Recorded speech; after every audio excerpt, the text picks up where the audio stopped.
శ్రీగురుభ్యో నమః. నమో దేవ్యై మహాదేవ్యై శివాయై సతతం నమః.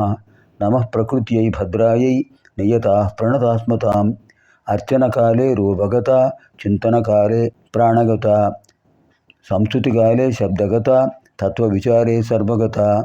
జ్ఞానానందమయం దేవం నిర్మలస్ఫటికాకృతిం ఆధారం సర్వవిద్యానాం హయగ్రీవముపాస్మహే. అచతుర్వదనో బ్రహ్మ ద్విబాహురపరో హరిః అఫాలలోచనः శంభుః భగవాన్ బాదరాయణः. ఇదానీం వయం సర్వే ద్విషష్టితమశ్లోకే ప్రవిశామः. ధ్యానధ్యాతృధ్యేయరూపా ధర్మాధర్మవివర్జితా విశ్వరూపా జాగరిణీ స్వపంతి తేజసాత్మికా. ధ్యానధ్యాతృధ్యేయరూపా ధర్మాధర్మవివర్జితా విశ్వరూపా జాగరిణీ స్వపంతి తేజసాత్మికా. ధ్యానధ్యాతృధ్యేయరూపా ప్రథమం, ధర్మాధర్మవివర్జితా ద్వితీయం, విశ్వరూపా తృతీయం, జాగరిణీ చతుర్థం, స్వపంతి పంచమం, తేజసాత్మిక షష్ఠం. షట్పదీ అయం శ్లోకः. ధ్యాన ధ్యాతృ ధ్యేయ ఈ మూడు పదాలు గమనించండి. చాలా విశేషమైన పదాలు, మనకు అందరికీ తెలిసినవే.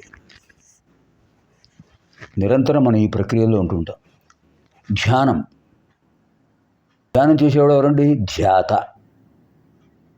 ఎవరిని ధ్యానం చేస్తున్నాడు? అమ్మవారిని. ధ్యేయం. ఈ మూడు భాగాలు, ధ్యానము, ధ్యాత, ధ్యేయము. ధ్యేయస్వరూపిణి జగన్మాత, ధ్యాత సాధకుడు, ప్రక్రియ ధ్యానం. ఒక సాధకుడు ధ్యానం చేస్తున్నాడు, జ్యోతిస్వరూపంగా అమ్మవారు ధ్యానం చేస్తున్నాడు. ఆ జ్యోతిస్వరూపం ధ్యేయం, సాధకుడు ధ్యాత, వాడు చేసే ప్రక్రియ ధ్యానం. ఈ మూడు అమ్మవారి రూపాలే. ధ్యానం, ధ్యాత, ధ్యేయం. ధ్యానధ్యాతృస్వరూపిణి, ధ్యానధ్యాతృధ్యేయ రూప, ధ్యానధ్యాతృధ్యేయ రూప. జ్ఞానము, ధ్యాత, ధ్యేయము మూడు అమ్మవారి రూపాలే. అంటే అమ్మవారి అనుగ్రహం ఉంటే ధ్యానము లభిస్తుంది, ధ్యాత ఏకాగ్రత స్థితి పొందుతాడు ఆ వ్యక్తి, అమ్మవారి యొక్క రూపాన్ని ఆజ్ఞాచక్రంలో ప్రతిష్ఠించుకుంటాడు. అంతకంటే ఏం కావాలి? అంత విశేషమైన పదం ఇది. ధ్యానధ్యాతృధ్యేయ రూప ధర్మాధర్మ వివర్జిత. ధర్మం, అధర్మం. ధర్మం ప్రవృత్తి మార్గం. ధర్మం ప్రవృత్తి మార్గం, ప్రవర్తించవలసిన విధానం ధర్మం. ధారణాత్ ధర్మమిత్యాహు. ధారణాత్ ధర్మమిత్యాహు. మనల్ని ధరిస్తోంది, మనల్ని భరిస్తోంది, మనల్ని జీవింపజేస్తోంది. అది ధర్మం. ధర్మం అనేదానికి సరైన ఆంగ్ల పదం ఉందా? లేదు. సంస్కృత పదం యొక్క గొప్పతనం అది, విశేషమైన ధర్మం. ధర్మం మానవులకు మాత్రమే విహితమైన విశిష్టమైన ప్రక్రియ. అది లేనప్పుడు, ఆ ధర్మాన్ని అవలంబించినప్పుడు వాడు ఏమవుతాడు? పశు ప్రవృత్తి పొందుతాడు. పశు ప్రవృత్తి పొందుతాడు. ధర్మేణ హీనా పశుభిః సమానాః. ధర్మేణ హీనాః పశుభిః సమానాః. ఆహార నిద్ర భయమైథునాని సామాన్యమేతత్ పశుభిర్నరాణాం తేషాం అధికో విశేషః ధర్మః. ఆహార నిద్ర భయమైథునాని సామాన్యమేతత్ పశుభిర్నరాణాం ధర్మో హి తేషాం అధికో విశేషః ధర్మేణ హీనా పశుభిః సమానాః అని శాస్త్రం చెప్తోంది.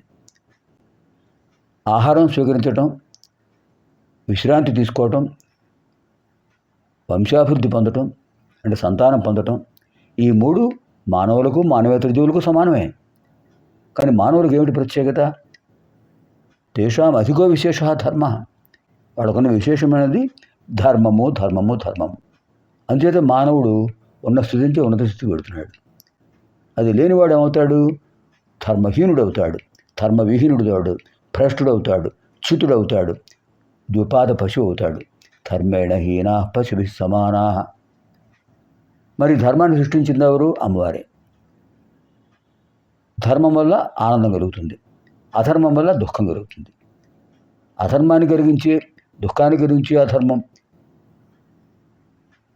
సంతోషాన్ని కలిగించే ధర్మం, రెండు అమ్మవారు సృష్టించినవే. అమ్మవారికి ఉన్నాయా? లేవు. నిరాకార స్వరూపుడికి ధర్మం ఎందుకు ఉంటుంది, అధర్మం ఎందుకు ఉంటుంది? రెండూ లేవు. ధర్మేణ హి ధర్మ అధర్మ వివర్జిత, అంటే ధర్మాధర్మ వివర్జిత. నిరాకార స్వరూపుడికి ధర్మం లేదు, అధర్మం లేదు. ఆకారం ఉంది కనుక మనం ధర్మ ప్రవృత్తితో ఉంటే విశిష్టత పొందుతాం, అధర్మ ప్రవృత్తితో ఉంటే పశువులు అవుతాం. ధర్మేణ హీనా పశుభి సమానా, అది ఇక్కడ విశేషం. ధర్మాధర్మ వివర్జిత. విశ్వరూప, విశ్వమంతా అమ్మవారి రూపమే. అణోరణీయాన్ మహతో మహీయాన్, అణోరణీయాన్ మహతో మహీయాన్, అణువులలో అణువు, మహత్తులలో మహత్తు, అన్నీ అమ్మవారే. విశ్వమంతా అమ్మవారి రూపమే. విశ్వరూప, విశ్వరూపిణి, విశ్వస్వరూపిణి, విరాట్ రూపిణి. జాగరిణి, జాగరిణి జాగ్రత్త అవస్థలో ఉంటాయి అమ్మవారు. అమ్మవారు మామూలుగా మనకు 3 అవస్థలు ఉంటాయి. జాగ్రత్త అవస్థ, స్వప్నావస్థ, సుషుప్తి అవస్థ. ఈ మూడిని అధిగమించినట్టు ఇంకొక అవస్థ ఉంది, తను తురీయావస్థ అంటారు.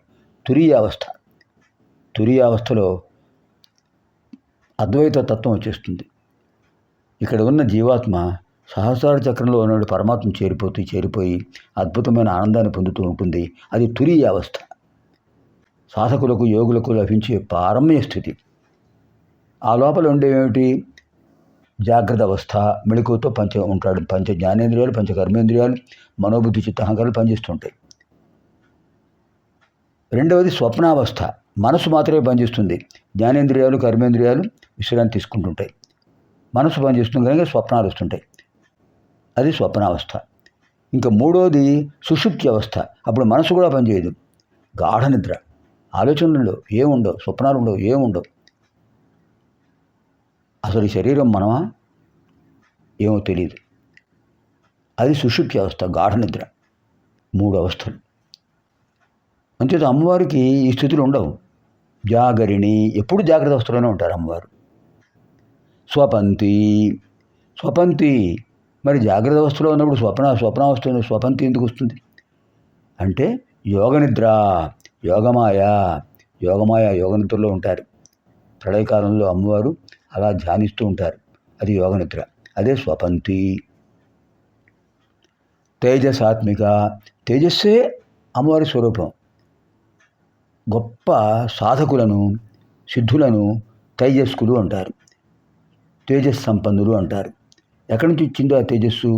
వాళ్ళ యొక్క విశేషమైన సాధన వల్ల వచ్చింది.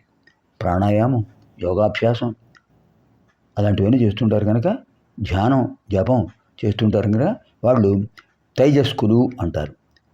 తేజసాత్మిక, అటువంటి తేజస్సును అమ్మవారు అందరికీ అనుగ్రహిస్తారు. అంటే అమ్మవారు తేజసాత్మిక.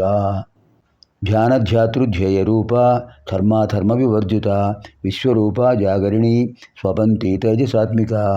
ఓం ఐం హ్రీం శ్రీం ధ్యానధ్యాతృధ్యేయ రూపాయై నమో నమః. ఓం ఐం హ్రీం శ్రీం ధర్మాధర్మ వివర్జితాయై నమో నమః. ఓం ఐం హ్రీం శ్రీం విశ్వరూపాయై నమో నమః. ఓం ఐం హ్రీం శ్రీం జాగరిణ్యై నమో నమః. ఓం ఐం హ్రీం శ్రీం స్వపంత్యై నమో నమః.